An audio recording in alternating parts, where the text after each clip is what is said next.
જે આદિવાસી સમાજને આતંકવાદી કૃત્ય કરી રહ્યા છે એવા શબ્દો બોલી અને અપમાનિત કર્યું છે, એમાં અરજી કોઈ એક વ્યક્તિની નથી કે 5 વ્યક્તિની નથી કે 10 વ્યક્તિની નથી, અરજી તમામ આદિવાસી સમાજની છે। એટલા માટે આટલી મોટી સંખ્યાની અંદર આપ શ્રીને અમે ફરી પાછી અરજી આપવા માટે આવ્યા છે અને ત્યાર પછીની જે પણ કાર્યવાહી છે અત્યાર સુધીની થયેલી અને અમારી પણ કંઈ ભૂલચૂક રહી હોય તો એની પણ તમે કહી શકો છો અને આવનાર હજુ પણ તમે સમય પણ માંગી શકો છો, પણ આ કેસ FIR થવી જોઈએ ને થવી જોઈએ ને થવી જોઈએ। આપ તમામની સહમતિ છે કે? બસ ચાલુ છે, આગળ જે કઈ નિરાકરણ આવશે તમને જાણ કરવાનું આવશે। તો અમે કયા દિવસે પાછા હું ફોન કરીશ તમને, દિવસ નક્કી ના થયો આમાં આ એક પ્રોસેસ 5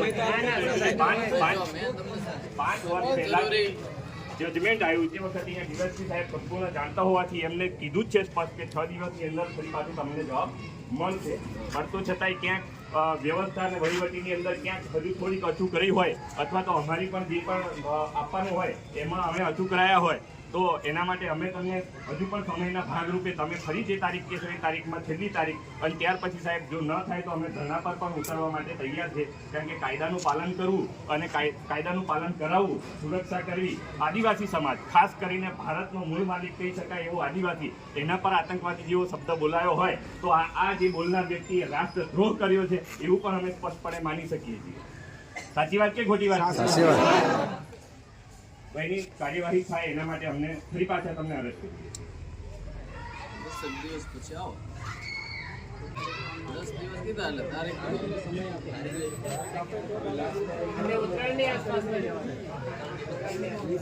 એટલે આમાં એટલે 10 દિવસમાં તારીખ 10 દિવસ આપણે કાઢો આ તારીખે અને તારીખ આજથી 10 દિવસ પછી તારીખ કઈ છે? કઈ તારીખ આવે? આવતા મહિનાની 7 તારીખ, પહેલા મહિનાની 7 પહેલાની 7 તારીખ, બરાબર? બધા ભાઈઓ યાદ રાખે, પહેલા મહિનાની 7 તારીખ, એમ તો મેસેજ ફેરવવામાં જ આવશે, પણ પહેલા મહિનાની 7 તારીખે આપણે બધા અહીંયા હાજર થવાનું છે। રવિવાર થી આવે છે 7 કન્ફર્મ ભાઈ, 7 ફાઇનલ। હા 5 રાખો। શું કેવું એટલે હજુ ક્યાંય ગુજવાળો ના થાય? 5 કે 7? 5 રાખો, 5 રાખો, અમારી 5 જ રાખો સાહેબ भारत भूमि सेवा करवाना, अरे कोई ना रे बाप दी हमें न डरवाना, भारत भूमि सेवा करवाना। अरे मानगढ़ ने डूंगरिए हाँ मोरला बोलिया है, अरे हाँ मोरला बोलिया है।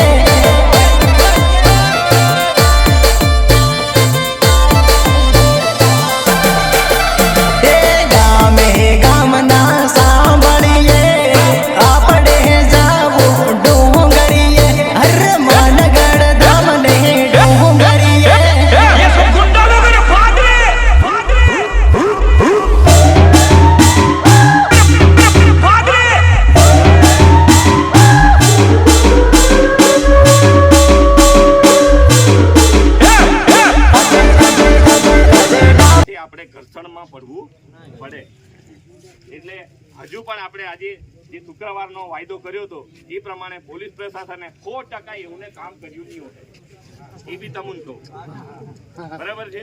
ઠીક કર્યું હે, કારણ કે સામે તો ફોન આવ્યો હે જરીક રોકાઈ જાઓ, આ પણ હતી કે હું સારું તો તને હજુ તણતા નથી, બરાબર છે? પણ પછી આપણને છોડવાનો નથી। તમામની સહમતિ છે કે હાથ અદ્ધર કરીને કહી દો, કારણ કે જો છોડ્યો તો દેવગઢ બારિયાના માણા અહીંયા આવીને શું કે તમારથી કઈ થાય અને એવું આપણું સંભળાય, બરાબર છે? એમાં આપણું રાતે નીંદર નહીં આવે, ભૂલ પડી, દરેક ભૂલ પડી, ભૂલ પાડવી નથી। આટલી મેં મારી વાત કરી અને હજુ પદ્ધતિ છે, એટલા માટે એ કાર્ય એક અલગ પૂર્ણ થયું, એમાં તમામ લોકોનો સાથ સહકાર રહ્યો છે અને હર્ષ ઉલ્લાસભેર તમામ ત્યાં ભજન મંડળીઓ અને સંતોની પણ હાજરી રહી, તો એ ખરેખર ખુશીની વાત કહેવાય। પણ આ બીજો તબક્કો જે છે એ તબક્કામાં ક્યાંય આપણે પાછી પાની કરીશું નહીં. જેટલું પણ કાયદામાં રહેવાય એટલું રહેવાનો પ્રયત્ન કરીશું. અમને FIR ની કોપી જોઈએ. આમાં ક્યાંય આપણી પાછળ કેટલાય એવા યુવાઓ હશે કે એમની પર પોલીસ પ્રશાસનના પણ ફોન આવે, નેતાઓના પણ ફોન આવે, સત્તાધારી માણસોના પણ ફોન આવે, પણ એ એમની પાર્ટીને બચાવવા માટે અથવા તો પોલીસ પ્રશાસનને પ્રોટેક્શન માટે વાત કરતા હોય, પણ આ આદિવાસી સમાજ પર આતંકવાદી જેવો શબ્દ એ 50 વર્ષ સુધી માથા પર લઈને ફરવું એ આપણને પોસાય નહીં. કોઈ પણ પાર્ટીનો માણસ આપણને એમ કહેતા હોય કે ભાઈ ના, હવે તમારે શાંત રહેવું જોઈએ, તમારે મૂર્તિ થઈ ગઈ છે એટલે એ મૂર્તિ તો થઈ છે, એ તો તમે નહીં કહેતા તો બી કરવાના હતા. તો એ મુદ્દો અલગ છે. અને આ આતંકવાદી શબ્દ આ એટલા માટે આપણે આને FIR સુધી પહોંચવાનું છે કારણ કે આખા ગુજરાતની અંદર સૌથી વધુ જે એનર્જી વાળા કહેવાય એ જેનામાં જુનૂન અને જુસ્સો છે એ ઇતિહાસમાં લખાયેલું છે. હમણાં બી આપણે પાછું લખવાનું છે કે ધાનપુર ઘાટાનો આદિવાસી કોઈ માને નહીં. હવે આજ રોજ આપણે બધા ભેગા થયા છે કે ભાઈ આ બાબતે આપણે શુક્રવારે ભેગો થવાનો છે. સોશિયલ મીડિયામાં આપણે મેસેજ કરેલો છે, પણ હું વધુ નહીં કહેવા માંગતો કે આપણે એક તો છોકરી માટે લડાઈ કરી, બરાબર, આપણે ગુરુ ગોવિંદ ચોક, પછી કે આપણને કે લંગોટીઓ, સોરવા આપતી છે, બરાબર, એ બાબતની બી આપણે ફરિયાદ થયેલી છે, બરાબર. તો હું બીજું એમ કહેવા માગું છું કે મોટે ભાગે ધાનપુર તાલુકાની અંદર ડુપ્લિકેટ આદિવાસીઓ, કારણ કે એમના પુરાવા આપણે માંગવા જવું તો પુરાવા તો મળવાના નથી, પણ હું વધુ નહીં પણ ધાનપુર તાલુકામાંથી વધારે નહીં પણ 50 નામો હું આપું અને એના નામ દીઠ આપણે એક આવેદનપત્ર આપીએ કે આ લોકોને જે આદિવાસીના નામથી જે નોકરી કરે છે, બરાબર, એને તાત્કાલિક ધોરણે હટાવવામાં આવે એવી આપણે બધાની માંગ કરવાની છે. તો તમે રાજી છો કે? બરાબર. રામપુરા વાળો કેટલો બધો વિશાળતામાં માલ પડેલો છે, ફિર બી અમને વસાહત વાળી જમીન કેમ પસંદ કરવી પડે? તમારી પાસે સરકારી જમીન અઢળક જ પડેલી છે, એનો તમે કેમ ત્યાં તમે કોઈ પ્રોજેક્ટ કે કોઈ તમે ખેતી કઈ તમે કેમ નથી લાવતા? કારણ કે આ લોકોને વસાહત વાળી જમીન જ્યાંથી આદિવાસીને બેદખલ કરી એને મૂળ માલિકમાંથી બેદખલ કરવાનો મૂળ ષડયંત્ર હોય એવું આપણને દેખાય આવે. બાકી બીજું કોઈ નકર તો અમને જો આદિવાસી સામે જો સંઘર્ષમાં ઉતરવું પડતું હોય એના કરતાં તમે સરકારી જમીનનો ઉપયોગ કરીને તમે કોઈના સામે સંઘર્ષમાં ઉતર્યા પહેલા જ આ કામ કરતો કે તમે સંઘર્ષમાં ઉતરવો કામ કેમ કરવા માંડ્યા? બાકી આની પર સારું શાસન પ્રશાસનનું બી કંઈક આપણા આદિવાસીઓ સમક્ષ ખુલ્લામાં ખુલ્લું ષડયંત્ર હોય એવું આપણને દેખાઈ આવે.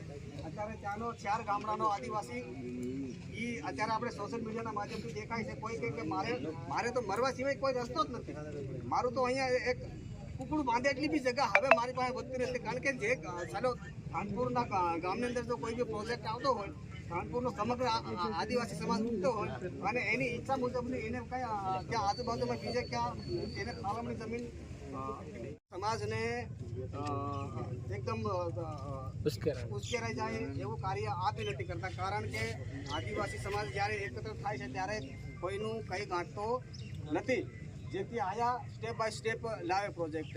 એક પહેલો પ્રોજેક્ટ એ લોકોએ ત્યાં આપણો કેવડિયાવાળો કર્યો, ત્યાંના આપણા આદિવાસી જ્યારે વિસ્થાપિત થયા એને તમે જઈને દેખો તો સાપુતારાવાળો જે વિસ્તાર છે અને આપણે નાસિક રોડે જઈએ સાપુતારા રોડમાં અને ત્યાં એવા મોટા હાઈવેની આજુબાજુમાં નાની ડુંગરીઓમાં પોતેડાનું પાણી પીને આપણો આદિવાસી ત્યાંનો વિસ્થાપિત થયેલો, ત્યાં બિચારો ના તો જમીન ના તો ઘર ના તો હાટ વગરનો એવો આપણો આદિવાસી સમાજ થઈ ગયો છે.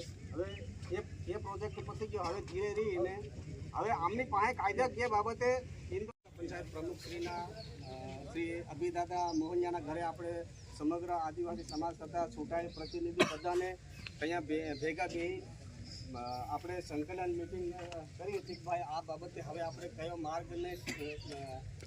માર્ગ આપણે પસંદ કરવો જોઈએ. તે દિવસે સમગ્ર ચૂંટાયેલ પ્રતિનિધિ તથા આદિવાસી સમાજના જે જાગૃત અગ્રણીઓ એમ તો હવે સોશિયલ મીડિયાના માધ્યમથી આપણે કોઈ એવો કોઈ બાકી રહ્યો જ નથી, બધું આપણે જાગૃત જ છે. કારણ કે હવે પહેલાના ઉતાઈ સારો ડગલા સાર લાવીને સાંજના ખાઈ પીને સુઈ જાતેલા એ સમાજ હવે આપણો આદિવાસી રહ્યો જવાનું પણ નથી મળે. જેમ કહી ગયા આપણી જાતની વ્યવસ્થા છે આગળ આપણે જઈએ ત્યાંથી કદી એમથી અંદર રહેવું બાકી મર્યા પછી આપણે એની અંદર સમાવેશ થવાના જ છે. તો આપણે અહીંયા જાતની વ્યવસ્થા રહેવામાં કોઈ આપણને ખોટ શરમ થવી જોઈએ નહીં. બાકી આપણે બાકીની કાર્યવાહી મંત્રીની સમક્ષ આપણે કરાવવાની છે. જોહાર સાથે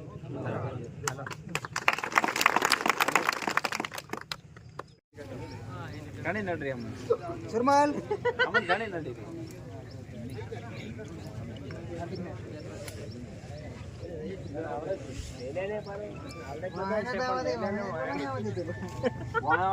હા તો પર્સનલ આપણે અરજી કરી હતી એ અરજીનો જવાબ માટે આપણે અહીં એકત્રિત થયા છે પણ એની પહેલા આપણે સૌ 2 મિનિટનું મૌન પાળી